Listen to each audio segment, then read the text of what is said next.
மாபெரும் சிந்தனையாளர் சாக்ரட்டிஸ். ஆசிரியர் வந்து யார் பார்த்தோங்கனாக்கா, எம்.ஏ. பழனியப்பன். ஓகேங்களா? சாக்ரட்டிஸ் பொன்மொழிகள். ஆமா. கிமு 470லேயேங்க இயேசுநாதரெல்லாம் பொறுக்கிறதுக்கு முன்னாடியேங்க. ஆமாம். ஏதென்ஸ் நகரம். ஆமாம். கிரேக்கத்து சிங்கம். சரி வாங்க, அப்படியே அவருடைய பழமொழிகளை பார்க்கலாம்.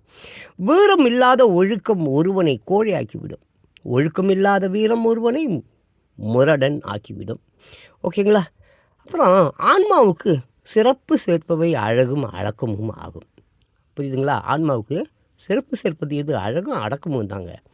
துணிவு உள்ளவன் கண்ணியமாக நடந்து கொள்ளும்போது அவரது மதிப்பு 12 மடங்கு கூடுகிறதாங்க. துணிவு உள்ளவன், துணிவு எல்லாருக்கும் இல்லையே பாவம். சரி, துணிவு உள்ளவன் கண்ணியமாக நடந்து கொள்ளும்போது அவனது மதிப்பு பல மடங்கு கூடுகிறது. ஓகே. அப்புறம் நீங்கள் காதலிக்கப்பட வேண்டும் என்று விரும்பினால், அதாவது இப்போ நான் வந்து காதலிக்கப்படணும், என்னை எவளாவது லவ் பண்ணணும் அப்படின்னு சொன்னாக்கா, முதலில் காதலிப்பவராக இருங்கள். முதல்ல நான் காதலிக்கக்கூடிய தகுதி உள்ளவனாக இருக்க வேண்டும். காதலை பற்றி என்ன என் மயிரை தெரியும் எனக்கு, ஒரு மயிரும் தெரியாமல் காதல் வேணும்னா அது எப்படி வரும்? அதனால தான் நீங்கள் காதலிக்கப்பட வேண்டும் என்று விரும்பினால் முதலில் காதலிப்பவராய் இருங்கள். சரி, ஓகே.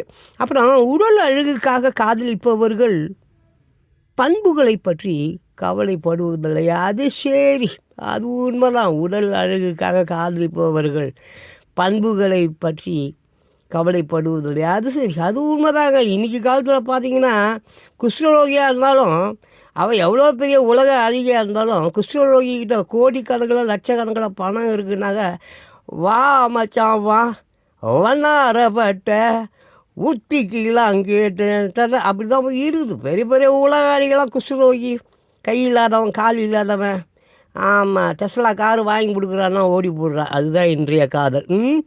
உடல் அழகுக்காக காதலிப்பவர்கள் பண்புகளை பற்றி கவலைப்படுவது இல்லை. அப்புறம் பண்பு நலன்களுக்காக காதலிப்பவர்கள் உடல் அழகுக்கு முக்கியத்துவம் அளிப்பது இல்லை. பிச்சைக்கார பையன் போட்டுக்குதுங்க. ஆமாம். பண்பு நலன்களுக்காக காதலிப்பவர்கள் உடல் அழகுக்கு முக்கியத்துவம் அளிப்பது இல்லை.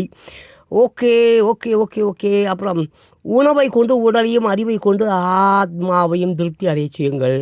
ஆத்மா கொல்லப்படுவதும் இல்லை, புதைக்கப்படுவதும் இல்லை. கடவுள் நல்லவர், நன்மைகளை செய்கிறவர் என்ற கருத்தை நீங்கள் ஒப்புக்கொள்கிறீர்கள் தானே?